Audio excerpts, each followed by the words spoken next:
Oi, tudo bem com vocês? E como é que tá a sua partícula mental? Tá eletrizada?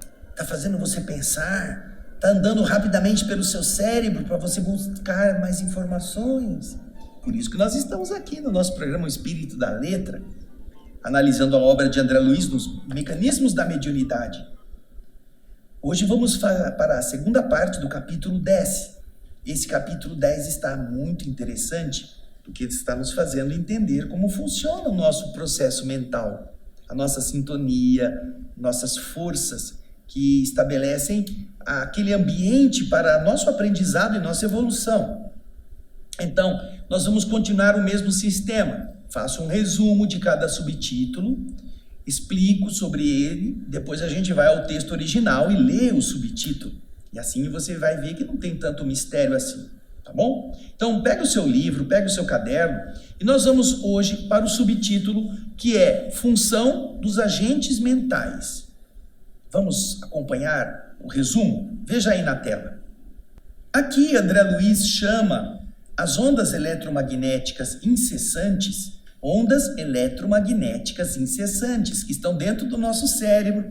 Ele chama essas ondas de agentes mentais, ou seja, é aquilo que produz a ação mental. São ondas eletromagnéticas. Por meio destes agentes, acontecem os fenômenos da transmissão das sensações e das ordens em todo o cosmo orgânico, no nosso corpo inteiro, estabelecendo a longa rede de comunicação entre células, órgãos, sistemas, cérebro e mente. André Luiz, nesse subtítulo, ele usa expressões técnicas da biologia para descrever esse processo. Ou seja, ele vai falar com nomes técnicos, com os nomes específicos, disso, daquilo, daquele outro. Nós não precisamos ter o detalhe, a não ser que você seja da área biológica, você não precisa conhecer todos os nomes técnicos, mas o que ele está dizendo aqui é que o agente mental, as ondas eletromagnéticas, são responsáveis por administrar o corpo todo, em tudo. Essa é a base. Então, o resto que André Luiz vai explicar, nomes, sistemas, estruturas, você pode ouvir, pode ler, pode pesquisar, é bom para a gente aprender, mas você não precisa se preocupar e falar, meu Deus, agora que eu não sei o que significa essa palavra, eu não posso mais ser espírita, porque eu só vou ser espírita o dia que eu entender o que é isso. Não.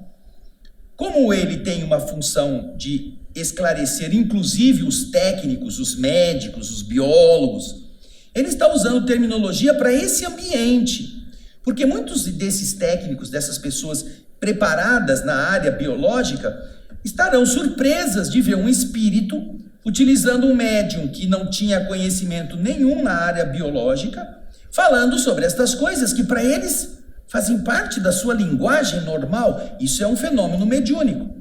Porém, para os espíritas normais, como nós, que não estamos tão interessados na área biológica como ele está interessado como médico a passar informações médicas, para nós o importante é saber isto, que nós pusemos no resumo. Os agentes mentais, que eles chamam de ondas eletromagnéticas, são incessantes e eles governam toda a nossa estrutura, através da emissão e transmissão de sensações e ordens em todo o cosmo orgânico, estabelecendo, como você vê no resumo aí, uma longa rede de comunicação entre células, órgãos, sistemas, cérebro e mente. Bem, depois que a gente já viu isso, nós vamos agora para o próprio subtítulo no livro. Você pega o livro aí, vamos ler o que André escreveu a esse respeito. Função dos agentes mentais. Aí a nossa câmera está indo aí para você ver, olha, aí no lado, mecanismos da mediunidade, e o subtítulo é esse, ó, Função dos Agentes Mentais. Por intermédio dos agentes mentais, ou, aí que você vê que ele chama agentes mentais de ondas, ou seja, as ondas eletromagnéticas incessantes, através desses agentes temos os fenômenos elétricos da transmissão sináptica, que é a conexão entre os neurônios, ou transmissão do impulso nervoso de um neurônio a outro. Fenômenos esses que podem ser largamente analisados nos gânglios simpáticos, como, por exemplo, o gânglio oftálmico, o estrelado, o cervical superior, o mesentérico inferior, os lombares, na medula espinhal, após a excitação das fibras aferentes, as fibras que conduzem, nos núcleos motores dos nervos oculomotor comum e motores espinhais. Ó, tudo termo técnico. Mas ele está dizendo que todos esses locomotores, esses gânglios simpáticos, eles estão enfeixados nessa rede. Podemos ainda verificar essa ocorrência nos neurônios motores espinhais, valendo-nos de eletródios ou eletrodos intracelulares. Você consegue medir isso com eletrodos, essa corrente.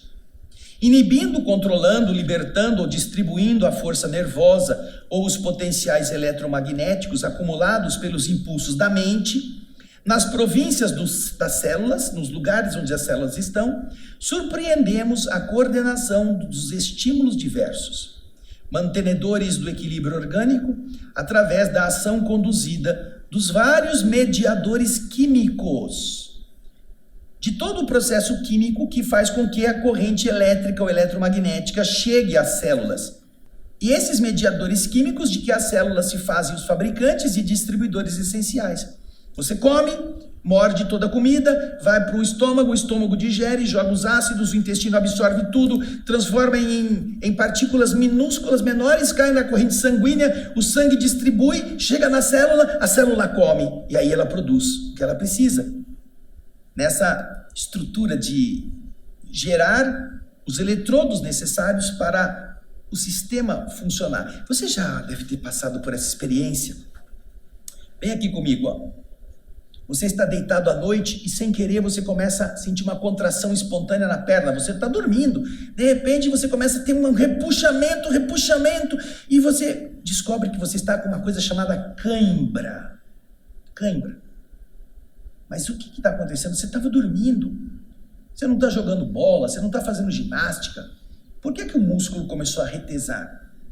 Aí você acorda assustado com aquela dor terrível. Aí tenta alongar para ver se diminui a contração. Aí você comenta com uma pessoa, escuta, eu estou tendo umas câimbras tão ruins. A pessoa fala assim, come banana. Come banana. Por que come banana?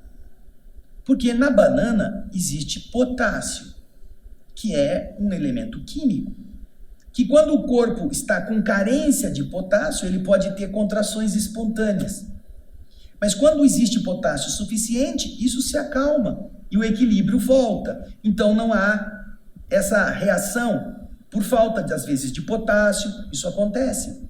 Então, nós precisamos de alimento, porque as células vão receber todo o conteúdo do alimento já destrinchado para ela trabalhar e criar as condições para os impulsos elétricos chegarem de forma natural nos organismos que ele administra. É a química do que André Luiz está falando. Ele usou todos esses nomes, o bulbo ocular, a região lombar. Você depois vai entender por que ele está falando sobre isso. Porque há uma conexão de cada uma dessas regiões com o sistema nervoso. Mas imagina, você está dormindo, você está precisando... O coração tem que bater, mas você está dormindo. O pulmão tem que respirar, mas você está dormindo. Tudo tem que funcionar... O rim tem que funcionar, a circulação tem que funcionar, o fígado tem que funcionar, mas você está dormindo. Já pensou assim, porque você está dormindo, tudo parasse também, porque você está dormindo? O coração não bate, o pulmão não respira. No dia seguinte, quando você acordava, estava morto. Não é mesmo? Estava morto, gelado. Agora, o organismo desenvolve um sistema em que você pode dormir, sua mente descansa, seu cérebro cai, a sua energia, ele fica quase numa zona bem fraquinha de movimento eletrônico e tudo diminui de funcionamento. Já pensou? Se você tivesse que urinar a cada 3 horas, como é que você ia conseguir descansar, dormir? Se o rim continuasse filtrando, se a circulação sanguínea continuasse na mesma velocidade de quando você está acordado, e você vai deitar às 9 da noite. Aí você começa a pegar no sono, quando é meia-noite você está com a bexiga cheia, tem que levantar para ir ao banheiro. Ai, agora eu estou aliviado, posso deitar de novo. Aí você deita, volta acordado do banheiro, porque você voltou a funcionar, a mente voltou ao a sua atividade normal, aí você vai deitar, tem que acalmar tudo de novo. Leva 1 hora para você dormir. Quando você começa a pegar no sono mais profundo, a bexiga enche de novo. 3 horas da manhã você tem que levantar para ir no banheiro. Aí depois você vai dormir de novo, 6 da manhã você tem que levantar para ir no banheiro. Quer dizer, você tem que acordar 3 vezes quando você precisa dormir, uma sequência longa de tempo. Por isso que o organismo tem que trabalhar isso, e não é você que vai mandar o organismo, ele está automatizado. Tudo isso André Luiz está falando nessa função dos agentes mentais. A onda eletromagnética vai coordenar tudo isso. E vai coordenar dentro de uma coisa que nós vamos ver mais para frente, ainda hoje, no nosso programa. Aquilo que eles chamam de arco reflexo. Arco reflexo. Mas, agora, nós vamos dar uma olhada no subtítulo seguinte, que é a corrente mental humana. Porque no programa anterior nós vimos a corrente mental subhumana, aquela que está nos reinos inferiores da natureza, não é mesmo? Agora André Luiz vai falar da corrente mental no ser humano, no nosso cérebro. Vamos lá? Vamos ver o resumo aí. Corrente mental humana. André Luiz explica nesse subtítulo a importância da corrente mental no ser humano, informando que ela não se ocupa somente da manutenção dos circuitos elétricos referentes à nutrição e à reprodução. Não. Ao contrário, é pensamento contínuo, fluxo energético incessante, que possui poder criador inimaginável. A corrente mental informa que o pensamento da criatura, ele gera sobre o pensamento concreto do Criador. Depois de nascida, a corrente mental se espalha sobre todo o campo celular, abastecendo as células através dos sistemas de transmissão eletrônica, atuando sobre o arco reflexo visceral e sobre outras partes do sistema nervoso glandular e neuronal. A corrente mental vitaliza, ela dá vida principalmente aos centros da alma, para que o espírito tenha recursos para a emissão, recepção, exteriorização do pensamento e a assimilação de pensamentos alheios. Tudo isso a corrente mental na mente humana possui poder. Enquanto nos reinos inferiores ela está voltada a manter a estrutura física em desenvolvimento, em harmonia, e somente nos reinos dos animais superiores ela já está um pouco mais expandida. Já na corrente mental humana, ela ocupa um papel preponderante em tudo.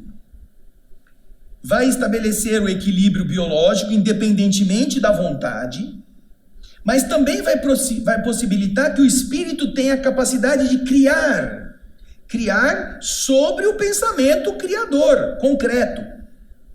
O pensamento concreto do Criador, que cria todas as coisas, permite que nós estabeleçamos também uma faixa de criação.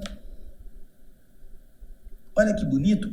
Lá no livro Evolução em Dois Mundos, no primeiro capítulo, o primeiro e o último subtítulo do capítulo 1 é Cocriação em plano maior, é o primeiro subtítulo, e o último é Cocriação em plano menor. Cocriação.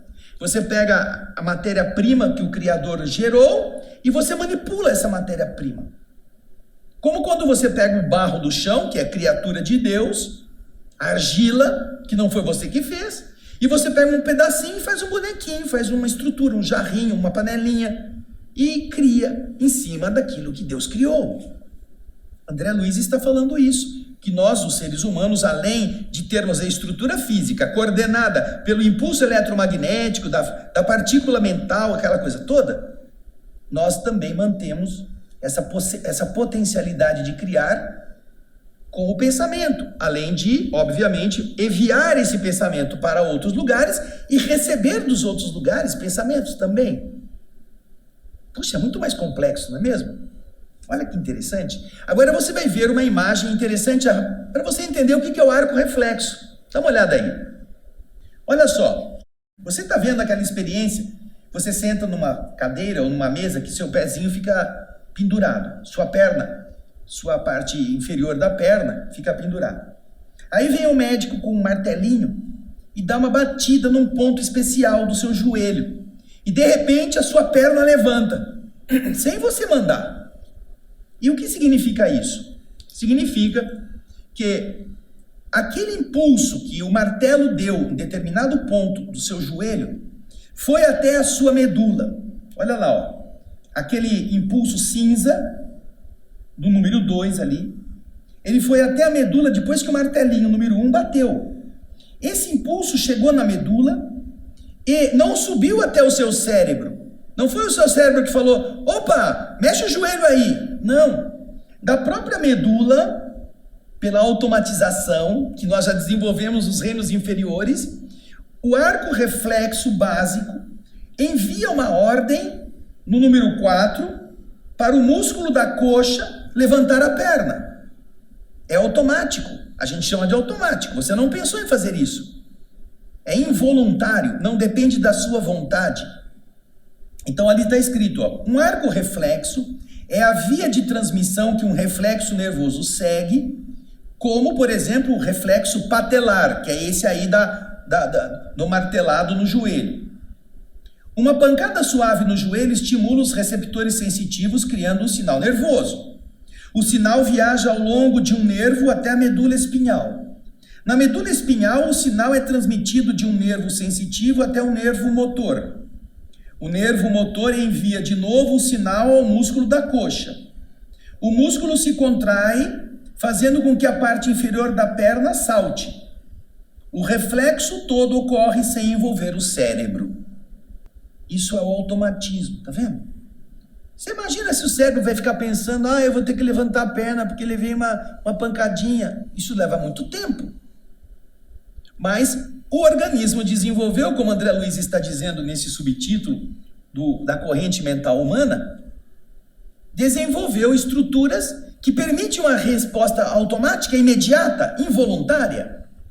Seja quando você põe a mão numa chapa quente e você imediatamente tira, ou quando alguma coisa pica seu dedo, seu braço, te machuca, você não pode ficar esperando que o cérebro analise, o que será que aconteceu, meu Deus, agora, o que eu vou fazer? Não, tem que ser rápido. André Luiz está explicando então que a corrente mental produz todo esse tipo de processo de defesa, de rapidez, e eu quero mostrar para você no próximo slide, justamente o sistema nervoso vegetativo ou autônomo que André Luiz está se referindo nesse subtítulo. Acompanhe aí na tela, no meu resumo, essa imagem. O que é o sistema nervoso autônomo? Você viu que ele falou do processo do bulbar, do olho, da pupila, das glândulas salivares, da contração dos brônquios, da expulsão dos brônquios, do ar, do dilatamento dos brônquios, do batimento cardíaco, do funcionamento do fígado. Está descendo naquela imagem ali, tá vendo? Todos eles estão conectados com a medula, em áreas específicas, não chega lá no cérebro. Então ele está dizendo, o sistema nervoso autônomo, também chamado de sistema neurovegetativo ou sistema nervoso visceral, está no texto isso. Sistema nervoso visceral, o arco reflexo visceral. Está mais relacionado ao controle e comunicação interna do organismo, a vida vegetativa, baseado no controle de vasos sanguíneos, de vísceras, de glândulas, da respiração, da regulação da temperatura e da digestão. O sistema nervoso autônomo ajuda muito nesse controle, porque ele é o responsável, entre outras funções, pelas respostas reflexas, de natureza automática. Controla a musculatura lisa e a musculatura cardíaca e as glândulas exócrinas e permite o aumento da pressão arterial, o aumento da frequência respiratória, os movimentos peristálticos do processo digestivo, a excreção de determinadas substâncias, tudo automaticamente. No entanto, esse sistema não se restringe a isso. É também o principal responsável pelo controle automático do corpo frente às modificações do ambiente. Apesar de se chamar de sistema nervoso autônomo, ele não é independentemente do restante do sistema nervoso. Ele depende também do sistema nervoso. Na verdade, ele é interligado com o hipotálamo, uma área central do cérebro, que coordena a resposta comportamental para garantir a homeostasia, isto é, o equilíbrio interno do corpo. Homeostasia, o corpo está em equilíbrio. Isso tudo vem lá do hipotálamo. E o hipotálamo coordena tudo isso. Mas tudo isso é feito sem você pensar. A corrente mental já está automatizada ao longo de todos os milênios da evolução. Entendeu? Agora a gente vai ler o texto. Corrente mental humana. No livro Mecanismos da Mediunidade. Vamos lá, vamos ver o texto. No homem, a corrente mental assume feição mais elevada e complexa. No cérebro humano, gabinete ou escritório da alma elevada a estágios mais nobres na estrada evolutiva, olha como ele fala bonito, né? No cérebro humano, gabinete da alma erguida a estágios mais nobres da senda evolutiva, está falando do espírito, que já está num patamar mais elevado. A corrente mental não se exprime somente à maneira de um impulso necessário para sustentar os circuitos orgânicos que se baseiam na nutrição e na reprodução. Não, o homem não foi feito para comer, nem foi feito para procriar apenas. No homem, a corrente mental é pensamento contínuo, fluxo energético incessante, revestido de poder criador inimaginável. Nasce das profundezas da mente, em circunstâncias, por enquanto, inacessíveis ao nosso conhecimento. Porque, em verdade, a criatura, ao pensar, ela cria sobre a criação, ou sobre o pensamento concreto do Criador. Nós criamos sobre o que o Criador já concretizou. E, após nascida essa corrente mental, eis a corrente mental que se espalha sobre o campo celular na qual se manifesta, mantendo a fábrica admirável das unidades orgânicas. As unidades orgânicas são as células.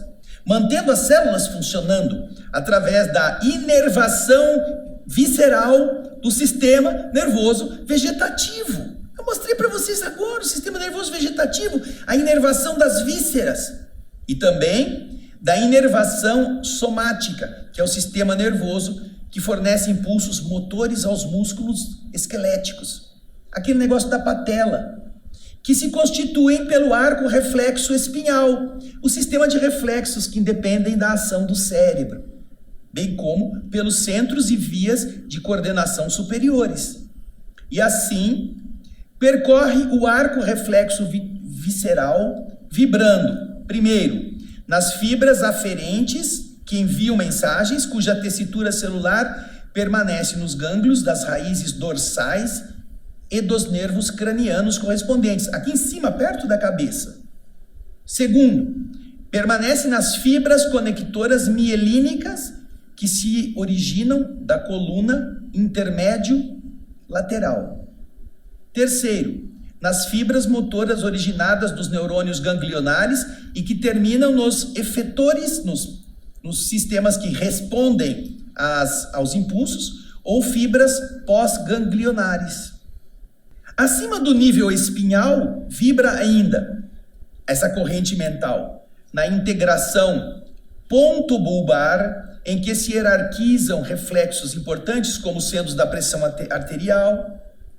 No conjunto talâmico e hipotalâmico, o tálamo e o hipotálamo, em que se mecanizam os reflexos do espírito, e na composição cortical, dentro do córtex cerebral.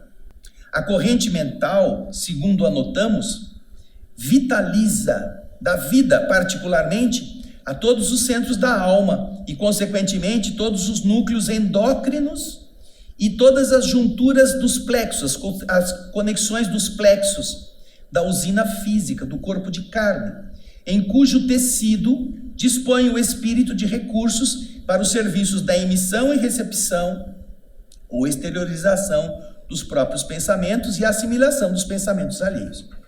Olha que bacana. Tudo isso dentro daquilo que nós vimos agora. Eu vou pedir para voltar no slide onde estão a coluna vertebral com os diversos órgãos. Você vai ver ali o que André está falando. Veja só que interessante. André Luiz está falando que a corrente mental ela vai atuar primeiro nas fibras aferentes cuja tessitura celular permanece nos gânglios das raízes dorsais e dos nervos cranianos. Lá em cima, tá vendo? Olho, estimula o fluxo salivar. Estão ali, ó. Do lado da medula, você vê um monte de colunas como sendo referentes aos gânglios. Cadeia ganglionar do sistema simpático. Tá lá embaixo, está escrito, ó. Cadeia ganglionar do sistema do simpático. São os gânglios. André Luiz falou dos gânglios aqui. São estes.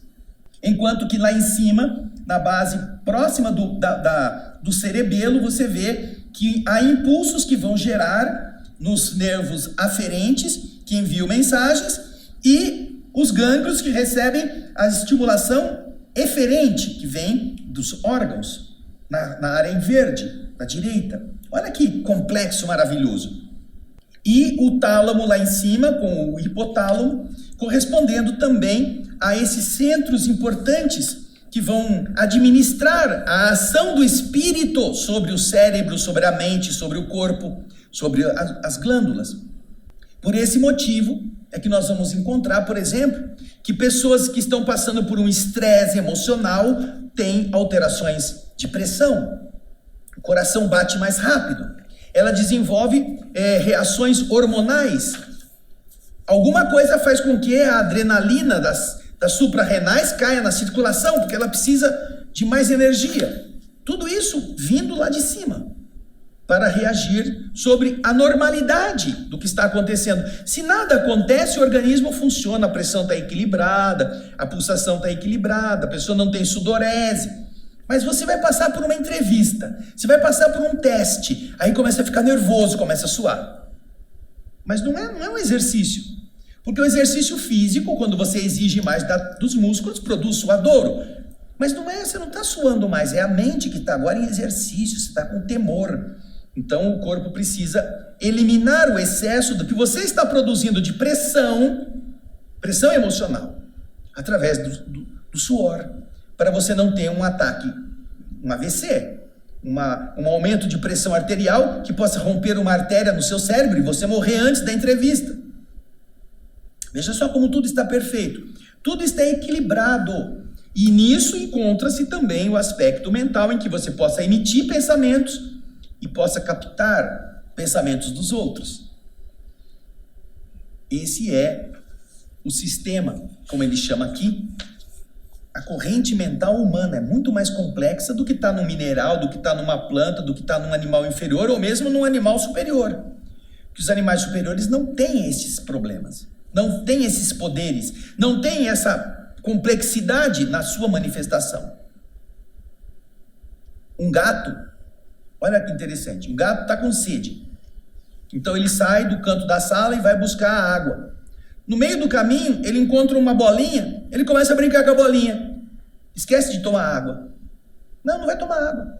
Onde é que estava indo mesmo? Não, vou brincar com a bolinha. Fica brincando com a bolinha e esqueceu que ele ia tomar água. Por quê? Porque o cérebro dele ainda não está no pensamento contínuo. Você está com sede, você sai de casa, do lado onde você está sentado, vai até a geladeira buscar água. Você vai chegar lá, vai tomar água. Mesmo que você veja uma bolinha, mesmo que você veja alguma coisa que está no seu caminho chamando a atenção, fala, deixa eu tomar água que eu estou com sede. Depois eu volto.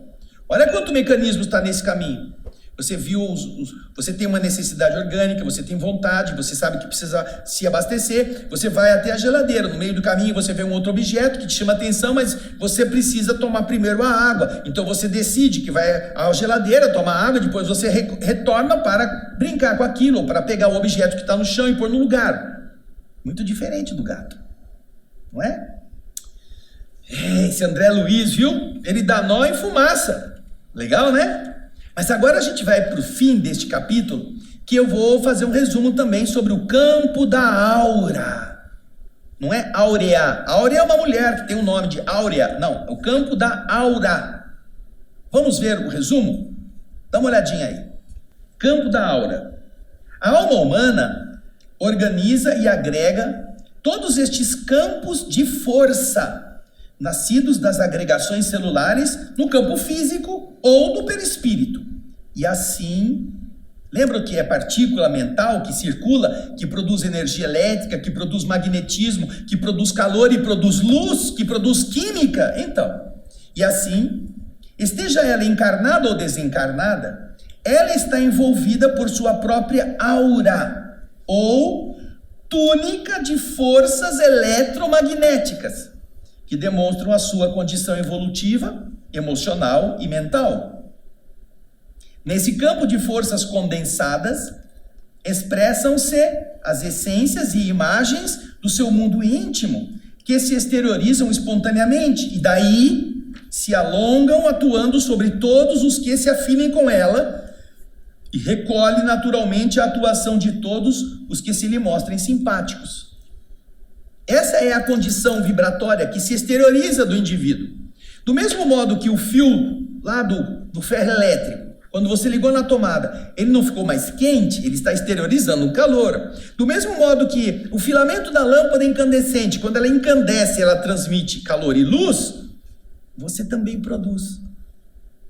Sua energia, a partícula mental, ao passar por todos esses sistemas que coordenam o corpo, produz magnetismo, eletromagnetismo. E esse eletromagnetismo se exterioriza para o seu entorno.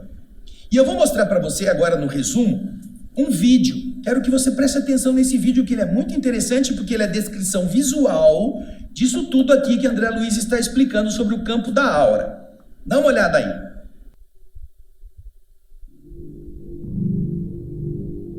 A aura é uma espécie de halo luminoso, um conjunto de radiações que circunda e interpenetra todo o nosso complexo fisiopsíquico. Conhecida também como psicosfera, fotosfera psíquica, veículo ou túnica de forças eletromagnéticas, ela é composta pelo conjunto de emanações dos diferentes campos multidimensionais ou corpos. Apresentamos aqui uma visão total de sua forma ovalada, onde temos o corpo físico, o duplo etérico, o corpo astral, o corpo mental, o corpo causal e os centros de força. Através da animação em 3 dimensões, podemos notar com maior clareza que a nossa aura não começa na superfície do corpo físico. Ela é formada por camadas, conhecidas como campos sutis ou campos dimensionais. O corpo físico é a parte mais interna do nosso complexo. As camadas mais externas e sutis revestem e interpenetram todas as estruturas das camadas mais densas. O corpo mental envolve o corpo astral, o duplo etérico e o corpo físico. Na cor amarela, vemos a aura mental, de cor rosa, a aura astral, e na cor azul, o duplo etéreo.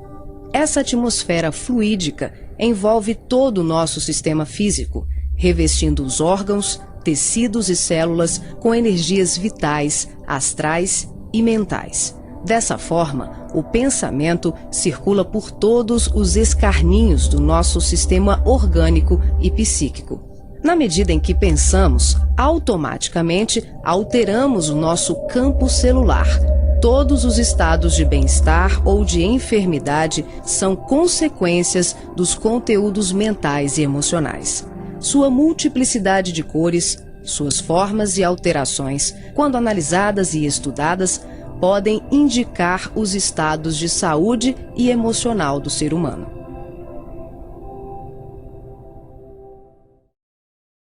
Viu que legal? O campo da aura. Você viu aquilo que André Luiz está comentando nessa parte do livro Mecanismos da Mediunidade, nessa animação do projeto IBIS, que é muito recomendada para que você possa visualizar. E no resumo, que vai terminar agora, você vai ver a parte final do que André Luiz está depois explicando no seu subtítulo. Vamos à última parte do resumo que eu preparei. Como a teoria do campo proposta por Einstein, essa influência dessa túnica de força eletromagnética, da aura, essa influência vai diminuindo com a distância do seu centro consciencial emissor, tornando-se cada vez menor, mas espalhando-se ilimitadamente pelo universo infinito. Nossas emanações vibratórias, elas vão ficando cada vez mais tênues, como acontece com a chama de uma vela. Vai diminuindo a claridade, mas ela se expande ao infinito. Veja que interessante, se expande ao infinito.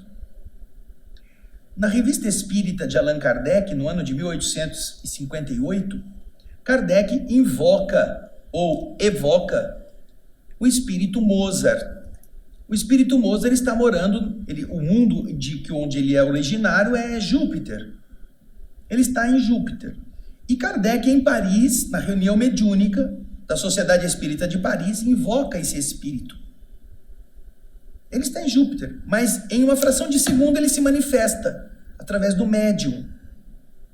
Como é que ele, em Júpiter, recebeu a mensagem e imediatamente voltou? E então Kardec lhe pergunta: o que você estava fazendo quando nós invocamos você? Ele falou: eu estava sentado meditando sobre uma pétala de flor em Júpiter quando ouvi o seu chamado.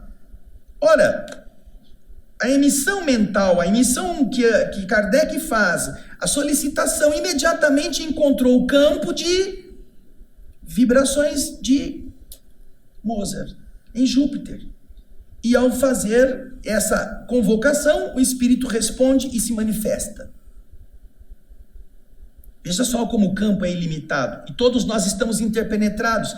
Isso é o que faz, por exemplo, a mãe sentir que alguma coisa ruim está acontecendo com seu filho, com sua filha, mesmo estando a muitos quilômetros de distância, sem saber de nada. Ela sente, porque estão interpenetrados os campos, teoria de campo.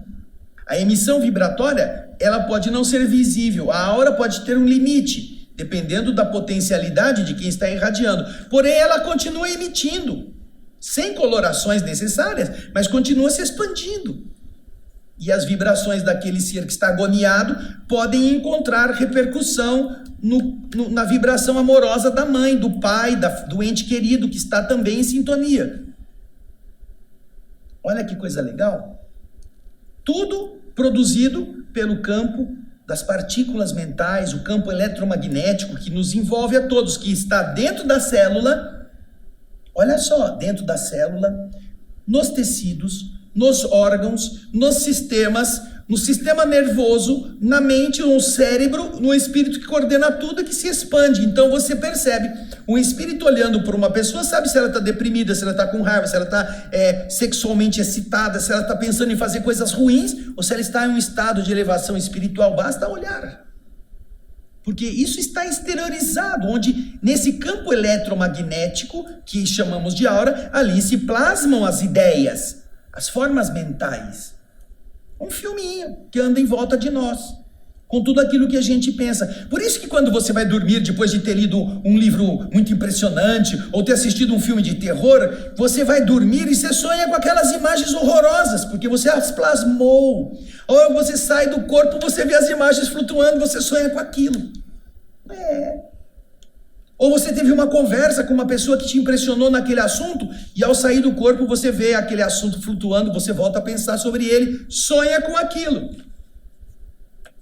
Agora a gente vai ao texto de André Luiz, que vai encerrar o capítulo 10º. Vamos lá? O texto original, aí está, campo da aura. Articulando ao redor de si mesma as radiações das sinergias funcionais das agregações celulares do campo físico ou do campo espiritual, do corpo espiritual, a alma encarnada ou desencarnada está envolvida na própria aura ou túnica de forças eletromagnéticas, em cuja trama, em cujo tecido circulam as irradiações que lhes são peculiares. Evidenciam-se, mostram-se essas irradiações de maneira condensada até um ponto determinado de saturação, contendo as essências e imagens que lhe configuram os desejos no mundo íntimo, em processo espontâneo de exteriorização. Você pensou, você plasma e aquilo faz a função de sair de você com aquela forma que você deu. Então, é em processo espontâneo de exteriorização, ponto esse do qual a sua onda mental se alonga para adiante, atuando sobre todos os que com ela se afinem e recolhendo naturalmente a atuação de todos os que se lhe revelem simpáticos. a interação com os seres através da nossa expansão vibratória. E desse modo, estende a própria influência, que a maneira do campo proposto por Einstein diminui com a distância do núcleo, do fulcro emissor da consciência, tornando-se cada vez menor, mas espalhando-se no universo infinito. Viu que legal? Que capítulo rico! Que coisas interessantes que a gente pôde aprender com o André Luiz nisso, porque tudo isso depois vai estar vinculado ao processo mediúnico, que ele vai explicar mais para frente. Já no capítulo seguinte da próxima semana, nós vamos ver a onda mental. Onda. Lembra que a partícula mental, toda partícula se movimenta, ela produz uma onda. Partícula e onda são expressões da mesma realidade. Portanto, ao transitar, a partícula gera um processo ondulatório, que tem frequência, que tem uma característica específica. Então, no capítulo 11, nós vamos ver a onda mental, e ele vai fazer um paralelo muito interessante com o mecanismo da televisão. Como é que isso acontece? Mas isso eu vou deixar para você já ir estudando para a semana que vem. Nós agradecemos muito o seu carinho, o seu interesse. Muitas pessoas estão descobrindo esse livro, estão encantados com a beleza do que André Luiz está falando, porque pela primeira vez estão entendendo. Há pessoas que nos escrevem dizendo: nossa, faz 30 anos que eu li esse livro e não entendi nada. Agora eu estou entendendo. Estou vendo que maravilha que ele é, que riqueza que ele traz. É isso mesmo. Por quê? Porque nós estamos tentando tirar o espírito da letra. Desculpa se não somos capacitados para fazê-lo com mais precisão, com mais talento, mas estamos dando o melhor que podemos. Mas eu tenho certeza que essas surpresas que você está vendo, André Luiz dizer naquele texto frio, naquele texto árido, e você vê a imagem do sistema nervoso, como que as glândulas funcionam, como que o que é eferente, o que é aferente, vai interferir na resposta automática do arco reflexo visceral, como que as vísceras respondem sem que o cérebro precise estar sendo incomodado. Tudo isso dá para entender, não é? Interessante. Obrigado pelos seus comentários, e seus comentários nos ajudam muito a perceber onde estamos errando, onde estamos acertando, desejando melhorar. E eu espero que você possa também compartilhar o nosso programa O Espírito da Letra com seus amigos, com seus contatos. Não é só esse negócio de ficar bom dia, bom dia, bom dia, bom dia, bom dia, ou boa noite, boa noite, boa noite. Não, manda lá. Mecanismo da mediunidade, O Espírito da Letra. Esse é o bom dia, esse é boa noite. Vai pensando. Porque muitas coisas, quando você entende como funciona, modificam nossa reação diante da vida. Isso é um bom dia. Aliás, isso é uma boa vida.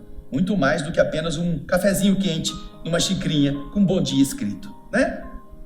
Continue desejando bom dia, mas espalhe também boas notícias. E isso vai fazer a diferença em todos os seus contatos.